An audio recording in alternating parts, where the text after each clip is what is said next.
Welcome to Baptist Press This Week. I'm Brandon Porter. This week our guests are Jonathan Howe and Amy Whitfield. They are the co-hosts of SBC This Week, a podcast that talks about life in the SBC, the happenings, the developments, lots of interesting information. Today we're going to be talking about a very timely topic surrounding Article 3 of the SBC Constitution. It's something that's being talked about now and will be talked about even more as we head to the SBC annual meeting in New Orleans in the summer of 2023. Stay with us for this important conversation.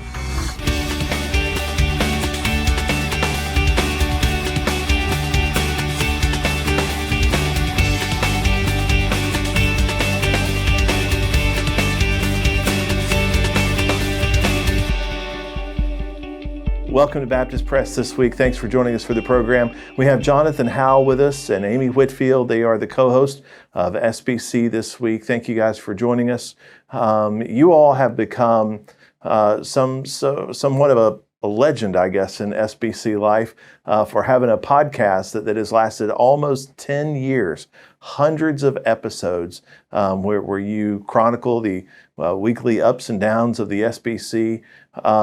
How did you start with that? Where did the idea come from? Well, we like to talk about how this kind of is an overflow of the conversations we were having outside of the podcast. Amy and I, we've worked together at Lifeway. We've been good friends for almost a decade or over a decade now. And almost 12 years. Yeah. So we've been having these conversations, and basically all we did was just hit record and start recording the conversations. And we wouldn't be here without the work that you do at Baptist Press, because basically you're our show notes every week. And Baptist Press became kind of the direction that we take it. So it's an SBC This Week podcast. It's news about the convention, and we read Baptist Press. We use it as basically the show outline every week. So. Yeah.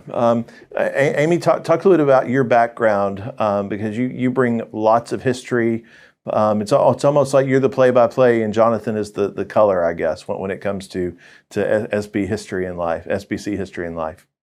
Yeah, so it's kind of funny. I did not grow up Southern Baptist, so I was not in a Southern Baptist church until I was about 23 years old. But I have a love. I was a politics major, a love for history and how systems work. And when I ended up pursuing denominational work, that just kind of all channeled to that. You know, it's this big system that is dependent on everybody working together. I wanted to learn how it worked.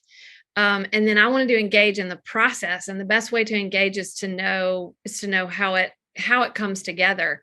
And then my love for history, I'm just always digging and investigating. I want to know how things work. I want to know why they are the way they are. And the only way to do it is to go back to the source. So it just kind of over time has developed. And then in my roles in communications in places, it's just been conducive for that. But yeah, the podcast has given a great avenue to really pursue those conversations.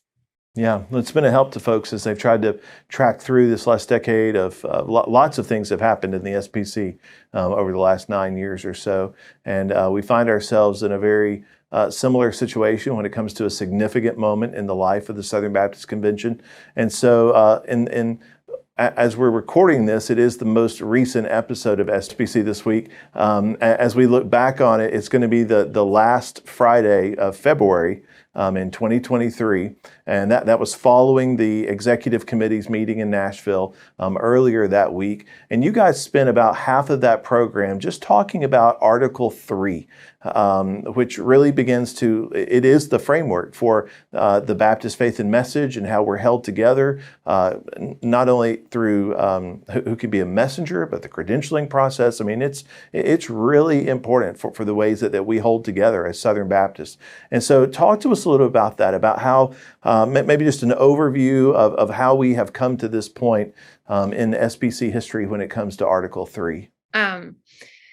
So Article 3, it really is where we look to see what the standards for cooperation are, what constitutes a cooperating church. And so for the situation that we've been discussing recently, it really works in tandem with bylaw 8. So you have the SBC Constitution and the SBC bylaws. And so Article 3 is what constitutes a cooperating church. Bylaw 8 is what establishes our credentials committee. And they use Article 3 to make decisions. When there's a question about whether or not a church is in friendly cooperation, they look to Article 3.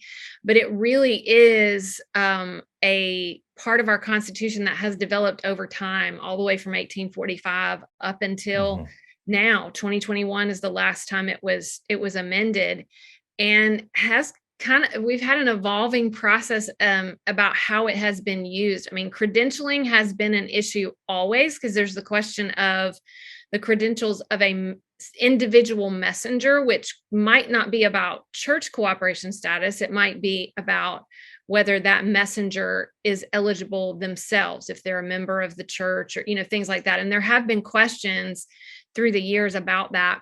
But the real question that the Credentials Committee looks to is, what does it mean for a church to be in friendly cooperation? And Article 3 is kind of what they use.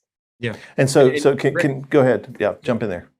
And so you mentioned the most recent episode 420 for the podcast, which is beyond amazing that we've made it 420 episodes without Amy quitting on me in the podcast there. But we did talk about, the history of Article 3, and Amy said, we took it all the way back to the beginning, 1845. That's when the Constitution was established. And in 1948, there was a small change. But I'd say the last 30 years, since about 1993, we've seen a lot of different changes to Article 3, both in the cooperation and then, what I think the real discussion around here is on faith and practice, and alike faith and practice, something that closely identifies with the convention's stated beliefs. So that's kind of where we are in this moment. Yeah, which that reference to the statement of faith has only been in there for 8 years.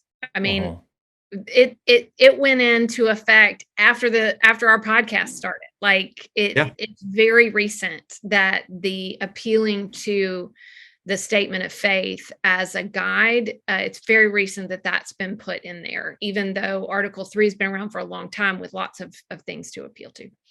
So I want to talk about the statement of faith in just a minute. Let's talk first, before we get there. You talked a little bit about the credentialing process and then also the credentials committee. Let's talk about how that's changed over the last few years, because that really could be confusing to people. We've always credentialed in messengers to the annual meeting, but we've specifically seen the credentials committee's role change over the last few years. Can you talk about that just a little bit?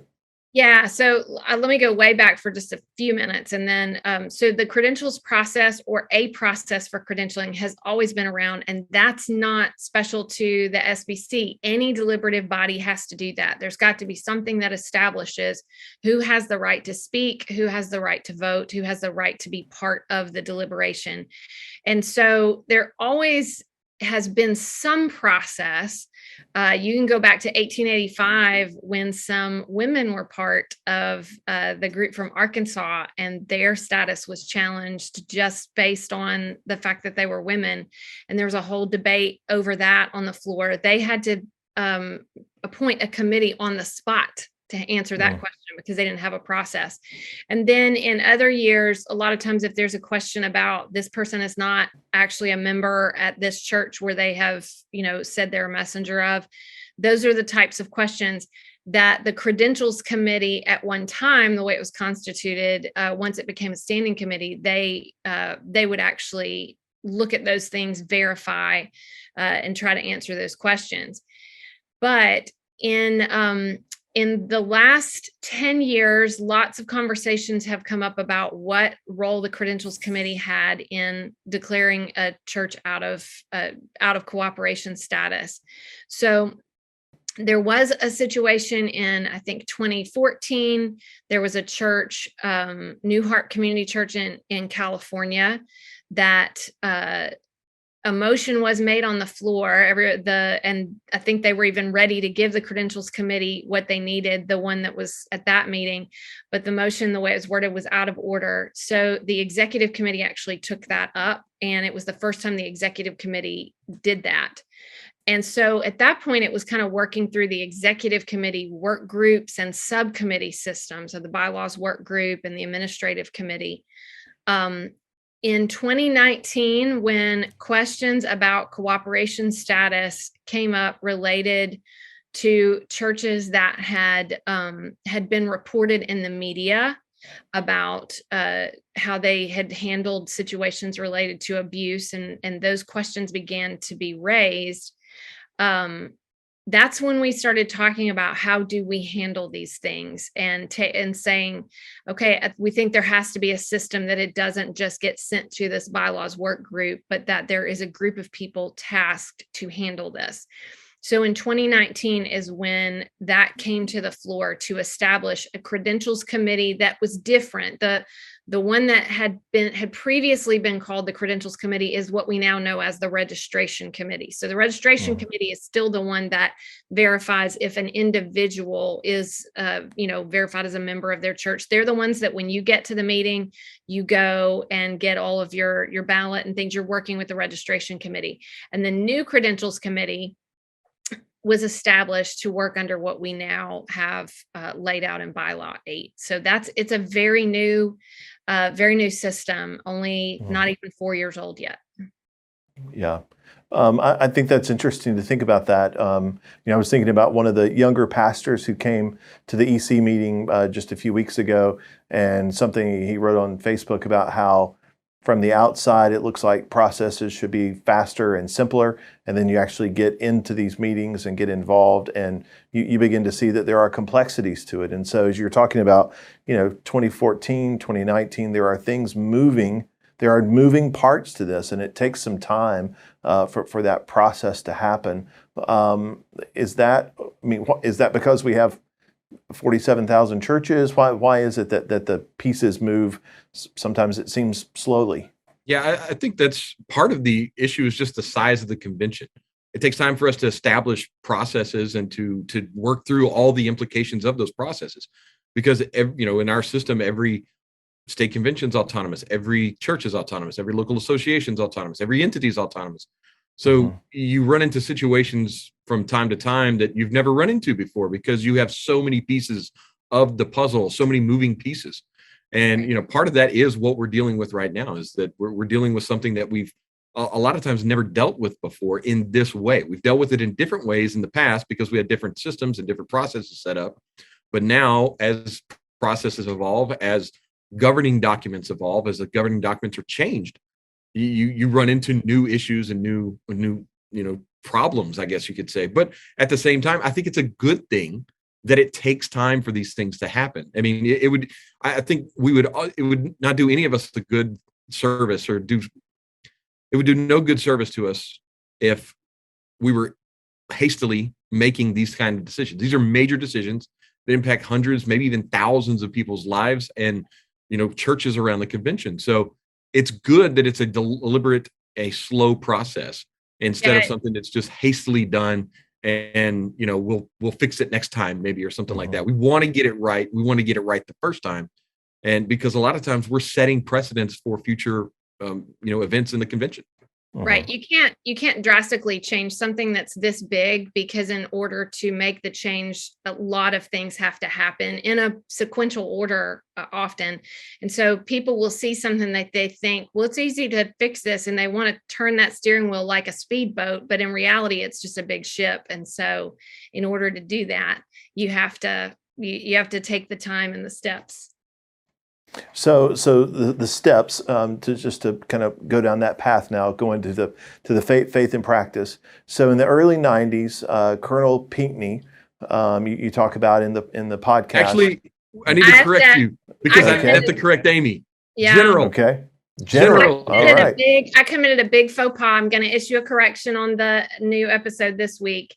Okay. I caught this. Nobody told me this. I caught this myself and realized what I had done. He was a brigadier general, so I should have said General Pinckney, not Colonel Pinckney. So we'll get it right now. Okay. Keep going. So, all right, General fantastic. Pinckney. So in the early 90s, he introduces a social issue into the Constitution, into this Article 3.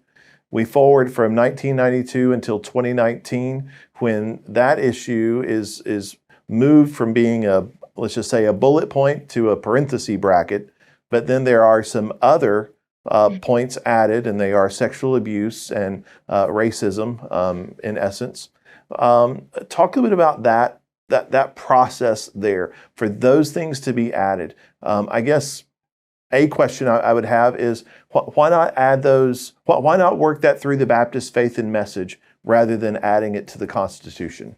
So, so the parenthesis actually was established. That was in the 2014-2015 change. So it was put in one, and the homosexuality standard was listed as by way of example. So it was a way to apply the faith and practice closely identifies with the Baptist Faith and Message statement. Then in 2019 and then 2021, because it takes 2 years to amend the Constitution, a 2/3 vote in 2 consecutive meetings, so it takes 2. But when those were added as enumerated items, I mean, I wasn't in the discussion at the time. I think they weren't going to just keep adding new ones to the parenthetical statement, but it does separate them out. Now, you could apply the Baptist Faith and Message, and that argument was made in 2017 when the EC responded to a motion that had been made the year before asking them to add racism. And the EC responded to that and said, well, we don't have to. It's already covered in the faith and practice closely identifies with. We don't want to just have a big long list. And then in 2018, they actually did do that. They actually used that to and said, we're going to declare a church, Raleigh White Baptist Church in Albany, Georgia, that it was for that reason, for racism. And so, in a sense, what was happening in 2019 was that we had these two issues that were significant and important, and the messengers really did want to add them. And so the EC stood behind that, and it gave a little, just gave some extra significance to them. It substantiated them. Also, what was in the Baptist Faith and Message about abuse and racism were very, very short clauses. It talked about how we protect a number of people, and it said the abused in that list. It does address racism, but it's very, they decided we're going to actually say something specific. So that's why it was put in there. So let's talk about then the alignment of the local church with the Baptist Faith and Message. So I guess I have 2 questions on that. First of all, we heard some discussion on the floor in Anaheim about what it actually means for a church's faith and practice to closely identify with the Baptist Faith and Message. That's language, not verbatim, but language from the Constitution itself. Is there some nuance there? How do we come to understand that? Of what that phrase that closely identifies, what does that mean? Well, that is the $1 million question, Brandon, and the messengers have not spoken to that. I mean, they've not said that, so that has been up to interpretation for whoever is assessing. Once that was placed in there, and 2015 is when that went into effect. After that, the EC was able to apply that in 2018 when they were looking at Raleigh White. And now the Credentials Committee, that's part of the verbiage that they have to apply are these, when they look at a question of faith and practice. We do know that the original intent of that was not, it was not to say that all churches have to sign the Baptist Faith and Message or agree that they've adopted the Baptist Faith and Message. That the intent of the executive committee, when they brought that to the messengers in Baltimore, in Baltimore and Columbus, that their intent was not to hold anyone, to hold the line on doctrine and say, say this is a kind of you're in, you're out, like a hard and fast. They said that because there were people that pushed back on it, and Ernest Easley, the chairman of the executive committee at that time, said this is not our intent to use it as like a hammer, but what part of what the credentials committee has to do is to make that assessment. What does that mean? And last year in Anaheim, you made the reference when they came really asking for help on the specific question, because they were dealing with a motion about Saddleback that had been made on the floor in Nashville. And they is the credentials committee. That's right. Right. And they came with a specific question because when they are looking at faith and practice that closely identifies with, they went to the Baptist Faith and Message and what it said about that issue. And so they were asking, when they looked at what the Constitution said, what the Baptist Faith and Message said, and what they were dealing with in the specific situation, they said there's some complexities here that we're trying to figure out how to apply, and they were asking for help. And that wasn't well received on the floor. So there was an amendment that was made, a friendly amendment received that was kind of changed it. Adam Greenway had brought that one and said, what if we help them assess what this means in the Constitution? What it means for a church's faith and practice to closely identify with the Baptist Faith and Message. But the messengers voted on that, and they didn't want to do that either. So that was what they voted on, was to make that amendment, and it failed. So then the credentials committee stepped back. Yeah, John, you're about to say something. Yeah, and you mentioned that the 2014 to 15 discussion, the 13, 14, 15 discussion, whenever they put that in there, that echoed the same discussion that was had 15 years before, whenever the Baptist Faith and Message 2000 was proposed, because there was a lot of concern that it would be something that people would use as a measuring stick of churches in or out. And the entire committee at that time mentioned that this is not something that we're going to quote unquote enforce on the churches. Several of the committee members are on the record saying that. We've pulled it. It's in Baptist Press. It's in other articles of the time. But it was really used as an entity hiring guideline. I mean, that was really the kind of the intent of it whenever it was done in 2000. And that goes back all the way to the early or mid 1800s with the abstracted principles at Southern Seminary. Same kind of thing. They had a doctrine that lined out in the abstracted principles that they were going to hire by. Right. And it's a consensus statement. It's a consensus statement to say, look, we don't hold this over churches, but we say, in terms of that churches have to adopt this or sign something that says they've done every last thing. And that was always clear. But this is what we say when we come together as a convention and we do our work under this tent. This is what we believe. This is what we believe to be true. So and some states have used it though over the past 23 years. Texas, the SBTC, probably the best example of this, where they have said this is our beliefs, and churches that sign up to cooperate with us adhere to these beliefs. So this has happened on the state level.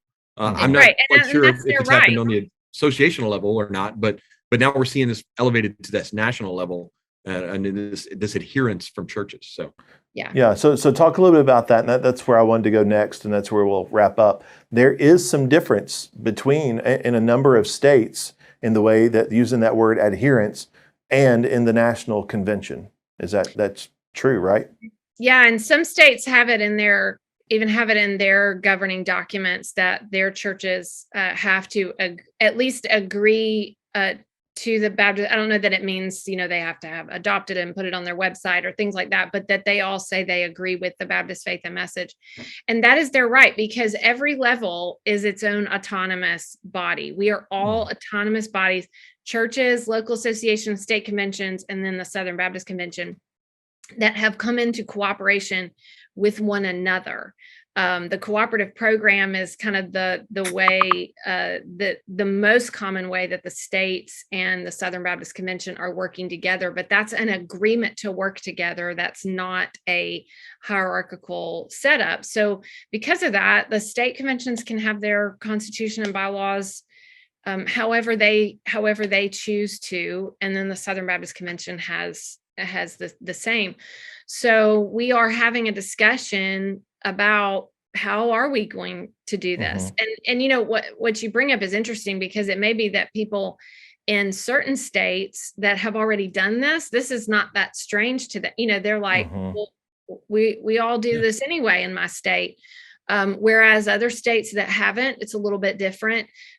So we do have to recognize we are having a discussion for this system, for this body, and it takes everybody's voices to come and say, how do we want to apply this? And what does it mean if we, this is a specific discussion. It's about women in the office of pastor. If we say applying it to this question means this, I think the natural question then becomes, what other issues in the Baptist faith and message will it be applied to? And that's something that a lot of people are asking. Yeah. Okay.